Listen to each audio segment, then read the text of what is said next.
ishlayverib charchab ketdi odam. Hali boyib ketsam, albatta butun dunyoni kezaman. Aniq kezaman, Xudo xohlasa.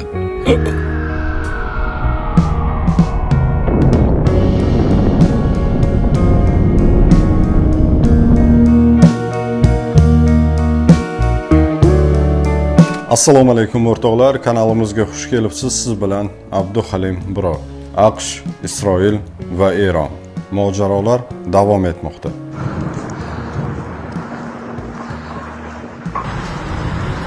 Butun planeta, butun yer sayyorasi.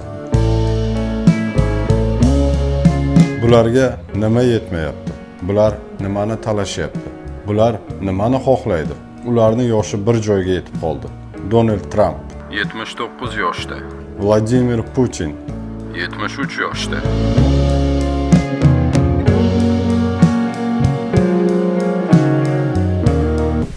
Mart kuni Eron raketasi Isroilning mudofaa tizimini muvaffaqiyatli yorib o'tib, Tel Aviv shahriga aniq zarbalar berdi. Bu haqda News Network nashri xabar berdi.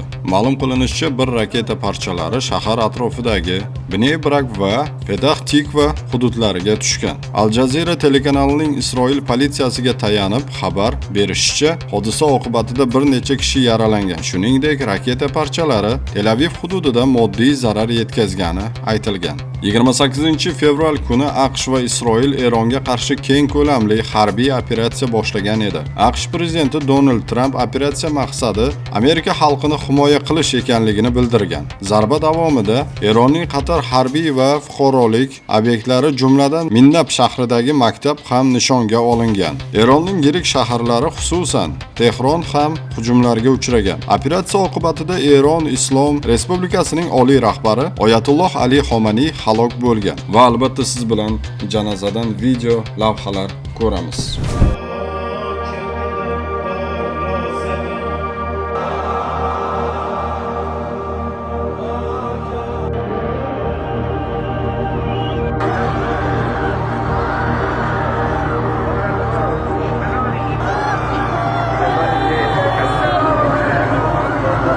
Javob tariqasida Eron Sodiq va'da to'r operatsiyasini boshlab, yaqin Sharqda joylashgan AQSh harbiy bazalariga hamda Isroil shaharlariga zarbalar bermoqda. Shuningdek, Tehron Fors ko'rfazi davlatlariga ham hujum qilmoqda. Eron Qizil yarim-oy jamiyati ma'lumotlariga ko'ra, AQSh va Isroil zarbalari oqibatida mamlakat hududida kamida 555 kishi halok bo'lgan. Hurmatli o'rtoqlar, Xomanay o'limidan oldin nima degan? Marhamat, birgalikda ko'ramiz. Aslida Oyatulloh Xomanay har kuni o'z ofisida edi. Xavfsizlik xizmati xodimlari bir necha bor xavfsizlik nuqtai nazaridan undan boshqa shaharga ko'chib o'tishni so'radi. Biroq oliy rahnamo buni rad etdi. U, agar 90 million eronlikni boshqa shaharga ko'chira olsangiz, men o'sha 90 million fuqarodan keyin ko'chaman deb javob berdi. Tabiiyki bunday qilishning imkoni yo'q edi. Shundan so'ng uning xavfsizligini ta'minlash uchun maxsus bunker taklif qilishdi. U esa, agar barcha eronliklar uchun yerto'la qurib bera olsangiz, men ham o'sha 90 million fuqarodan keyin u yerga kirishga tayyorman dedi. Barcha eronliklar uchun buni amalga oshirishning imkoni bo'lmagani bois, u o'z idorasida, o'z uyida qoldi va tongga yaqin Amerika va sionistik rejim samolyotlari uning qarorgohiga hujum qildi. Natijada u o'z rafiqasi, kelini va bir necha jiyanlari bilan birga halok bo'ldi va shahidlik maqomiga erishdi.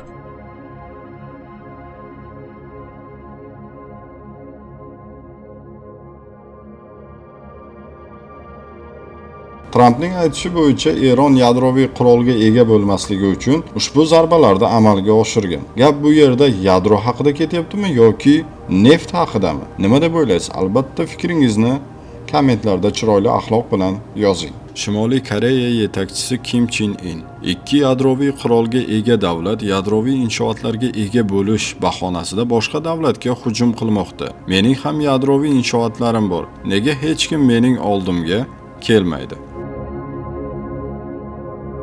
agar Eron yadroviy inshootlarni portlatsa, radiatsiya O'zbekistonga yetib keladimi? Mutaxassislarga ko'ra, agar Erondagi yirik yadroviy inshootlar, masalan, Fardo yoki Natanzda portlash bo'lsa, radiatsiya xavfi nafaqat qo'shni davlatlarga, balki O'zbekistongacha yetib borishi mumkin. Havo oqimlari va shamol yo'nalishlaridan kelib chiqib, radiatsiya turli masofaga tarqalishi ehtimoli bor.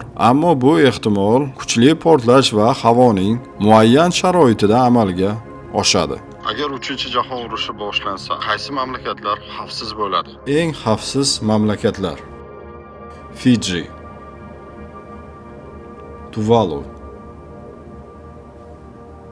Yangi Zelandiya, Indoneziya, Islandiya, Argentina, Chili, Shvetsariya, Butan, Antarktida, Janubiy Afrika va Girlandiya. Shavkat Mirziyoyev Eron oliy rahbari vafoti munosabati bilan ta'ziya bildirdi. O'zbekiston prezidenti Shavkat Mirziyoyev Eron prezidenti Mas'ud Pezeshkinaga yo'llagan maktubida Eron oliy rahbari Oyatulloh Ali Xomaniyning vafoti munosabati bilan chuqur hamdardlik izhor etdi. Bu haqda Eronning O'zbekistondagi elchixonasi xabar berdi. Ushbu rasmlarni ko'ring. Bir tarafda tinchlik, bir tarafda esa urush. Tafakkur qiling.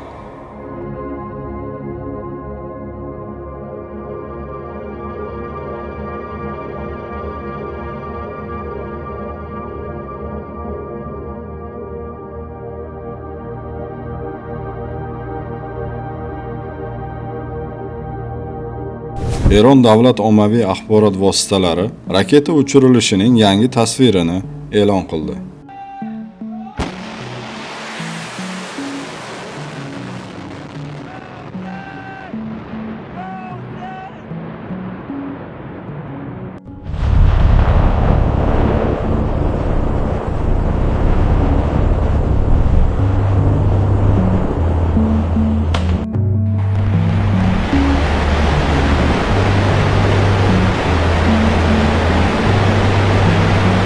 Tramp chiqishi, 3-jahon urushi.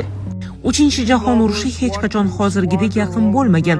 Men rahbarligim ostida biz barcha urushlarga nuqta qo'yamiz. Men o'nlab yillar ichida urush boshlamagan birinchi prezident bo'ldim. Biz armiyamizni har qachongidan ham kuchliroq qilyapmiz va ahmoqona urushlar uchun zaiflashtirishni xohlamaymiz. Men bo'lmasam siz 3-jahon urushiga duch kelasiz. Men bu va'dani bera olaman. 3-jahon urushining oldini ola oladigan yagona prezidentman.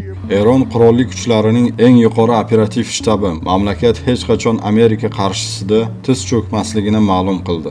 Eron qurolli kuchlarining eng yuqori operativ shtabi mamlakat hech qachon Amerika qarshisida tiz cho'kmasligini ma'lum qildi. Hurmatli o'rtoqlar, barcha yangiliklar bizning kanalimizda bo'ladi. Bizni kuzatib boring. Ayniqsa obuna bo'lishni unutmang. Ako yung piniplay niya, si Marabi. Kasi sabi niya kanina kay Marabi, 1/4 pa lang daw.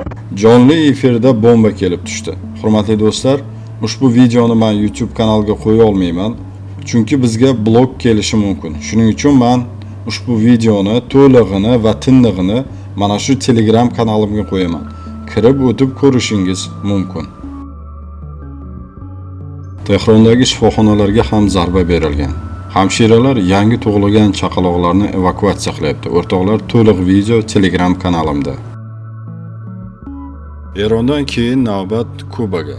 AQSh Erondan so'ng Kubaga qarshi harbiy operatsiya boshlashi kutilmoqda. Bu haqda The Atlantis nashrining prezident ma'muriyatidagi manbasi xabar bergan. Prezident Donald Trampning navbatdagi maqsadi Kuba ekani ta'kidlangan.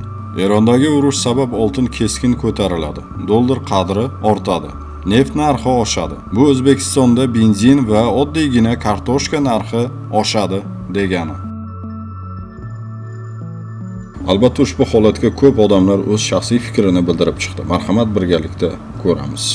Amerika Qo'shma Shtatlari prezidenti Donald Tramp bir necha soat oldin Amerika xalqiga video murojaat bilan chiqib, Eronga qarshi olib borilayotgan operatsiya, ya'ni urush haqida ma'lumot berdi. U o'zining 6 daqiqa davom etgan nutqida urushni oqlashga harakat qilgan turli xil bahonalardan tashqari Amerika harbiylari orasidan 3 kishi halok bo'lganligi va afsuski endilikda bu raqamlar oshish ehtimoli borligini ham eslatib o'tdi. U bugungi video murojaatida ham Oyatulloh Ali Xumayniyning o'limi haqida aytib o'tgan. Undan tashqari kuni kecha Eronga tegishli bo'lgan harbiy flotning 9 ta kemasi ham yo'q qilinganligini ta'kidlagan. Tramp o'z nutqining so'ngiga qarab Islom inqilobi qo'riqchilari korpusi vakillari, harbiylari va boshqa tuzilmadagi harbiylarga va xususan Eron xalqiga murojaat qilib, Amerikaga taslim bo'lishlarini va qurollarni tashlashlarini so'ragan va shu orqali to'liq immunitet olgan holatda istalgan turdagi harbiy xurujlar va qamoq va boshqa turdagi jazolardan qutulib qolishlari mumkinligini aytgan. Avvalambor urushga qarshi bo'lgan prezident 3 Amerika askarining o'limini e'lon qilib, undan keyin yana bizda bu kabi holatlar ko'p bo'lish ehtimoli bor deyishi aqlga sig'maydigan darajada siyosiy xato. Chunki Donald Tramp birinchi va ikkinchi safar prezidentlikka saylangan vaqtida ham aynan urushlarga qarshi bo'lganligi va xususan Yaqin Sharqdagi va ayni Iroqqa kirish qanchalik katta xato, siyosiy, harbiy va aynan iqtisodiy xato bo'lganligini ta'kidlaganligi ikkala prezidentlik davrida ham unga saylovlarda yutishga katta imkon bergandi. Bu degani u nafaqat o'z va'dalarini bajarmayapti, balki aynan xuddi o'zi qoralagan, yomonlagan urushlar kabi yangi katta urushlarga kirgan holatda Amerika Qo'shma Shtatlari va fuqarolarini xavf ostiga qo'yib, farzandlarini qurbon qilishga majbur qilmoqda. Undan tashqari Islom inqilobi qo'riqchilari korpusi vakillari, harbiylar va Eron xalqiga taslim bo'lishlari, qurollarini tashlashlari va hozirgi hukumatni qo'llamaslikni targ'ib qilishining asosiy sababi ayni Tramp xohlaganidek urush bir kunda yoki bir necha kunda tugamasligini tushunganidandir. Endilikda urush haftalar yoki oylarga cho'zilish ehtimoli yuqorilab borar ekan, Trampning Amerika Qo'shma Shtatlaridagi obro'si, reytinglari va qo'llab-quvvatlovi tushib boraveradi. Va ayni shu haqiqatlar va Amerika Qo'shma Shtatlariga va xususan uning bazalariga va Amerika Qo'shma Shtatlarining harbiylarining halok bo'lishi 2026-yildagi noyabr oyida bo'lib o'tadigan saylovlarga juda katta ta'sir qiladi va hozirdan taxmin qilishimiz mumkinki, ayni shu oraliq saylovlarida demokratlarning qo'li ustun keladi. Butun dunyoda bo'layotgan hodisalar, jarayonlar, iltimos xalqimiz uchun duo qilinglar. Qiyomat alomatlaridan ekanligini avvalroq men bir ogohlantirib aytgan edim. Bu la'natlar O'rta Osiyoni nazarga olgan, ko'z ostiga olib qo'ygan. Yo Afg'onga qaytadan urush ko'chirish rejasi bor bularni, yo O'rta Osiyoga. Yana aytmadi demanglar-da, yoshlarga aytyapman. Ertaga shunaqangi to'polon to's boshlanib ketsa, men yana chiqib olib, agar tirik bo'lsam, men nima degandim deb o'tirmaydi-da. Bular shuni reja qilyapti. 3-jahon urushini bo'sag'asda turibdi bu dunyo deb. Odamlar buni vahima, odamlarga tekshirilmagan gapni gapiryapti deb ko'p gap so'z qilishgan edi. 3-jahon urushini kichkina bir tutantirig'i boshlandi. Amerika Eronga hujum boshladi. Eron Birlashgan Arab Amirliklaridagi Amerika bazalarini uryapti. Izroilni o'ziga hujum qilyapti. Husiylar qo'shildik deyishyapti eronliklarga. Bu yerda hozir Pokiston, Hindiston va Rossiya boshqa davlatlar ham bu masalalarda o'zini gapini gapirgisi keladi. Dunyo alg'ov-dalg'ov bo'lib ketyapti. Ne zamonlarga qoldik, deydi-yu. Har ishning bir hikmati bor, har hikmatning bir sababi bor. Sabablar dunyosini eng mutlaq g'olibi Alloh subhanahu va taolo. Allohning qadaridan qochib qutulib bo'lmaydi. Allohning roziligini istagan yutqazmaydi. Allohning roziligiga qarab yuraverishimiz kerak. Yahud yutadi debdilar. Endi aka bu narsani vaqt ko'rsatadi. Tushuning. Ba'zida hayotda shunaqa narsalar bo'ladiki, biz o'ylagandek emas, boshqacha bo'lib ketib qoladi. Qattan bilasiz, balki Eron ham o'zinikini o'zi qilib qo'ygan, raketalarni bosib qo'ygan. 8000, 12000 kilometrgacha uchadigan raketalari bor Eronning. Eronni ham harbiy salohiyati kichkina emas o'rtoqlar. Eron u kichkina mamlakat emas. Eron katta mamlakat.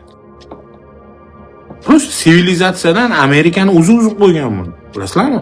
Amerika, NATO, Eron o mustaqil bo'lgandan keyin buni olib sirazi sanksiyaga tiqishgan. Ya'ni Eronni xavfli mamlakatlar ro'yxatiga kirgizib qo'yishgan.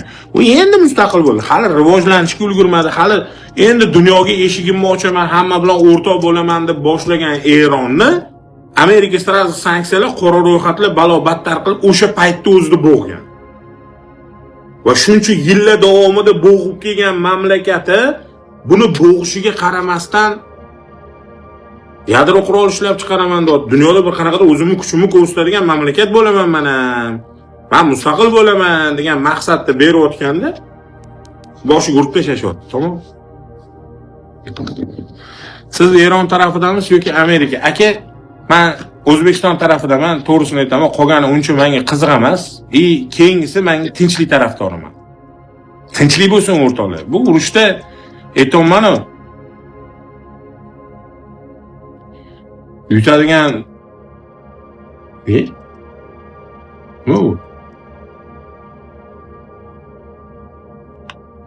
gadaylar bugun kelayotgan efir qilibdi. Anaqa ChatGPTni ishlatishni o'rganib olishibdi, ana ikkita gaday bor-ku. Qaranglar. Mendan ChatGPTni ishlatishni o'rganishibdi. Buni rasmlar qilishni o'rganishibdi. Mamlaqalar qilib ChatGPTda rasm qilishni o'rganyapti, ana Komil bilan aslidan gadaylar. Гадайчаlar. Открыть огонь по протестующим, объект сейчас атакован. Ancha narsa bo'layotgan ekan. Bizlarni qurqib ketayotgan Breaking News'da nima 17 mingta odam ko'rib o'tiribdi. Ertaga tilla, neft, kumush, ishoninglar. Mana bugun kechasi, to'g'ri, bu ertalabga yaqin soat 4 da Jahon moliya bozori ochiladi. Moliya bozor ochilishi bilan bozorda narx-navo uchadi. To'ymas ekan dedi. Aka, Amerika to'yish imkoniyati yo'q. Amerikani 40 milliard dollar, 40 trillion dollar qarzi bor. Tasavvur qilinglar. 40 trillion qarzi bor Amerikani. U narsani qaytarmasa bo'lmaydi. Uni qaytarish kerak. Va hozirgi kunda bu nima deyapsizlar? It bilan birga bir qo'yib bersangiz, it bilan ham urushib o'radigan holatda turibdi Amerika.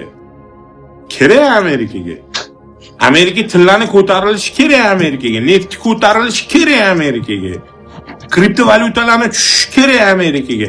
Hamma narsani to'g'rilaydi-da, tillani qimmatligida sotadi darsillatib.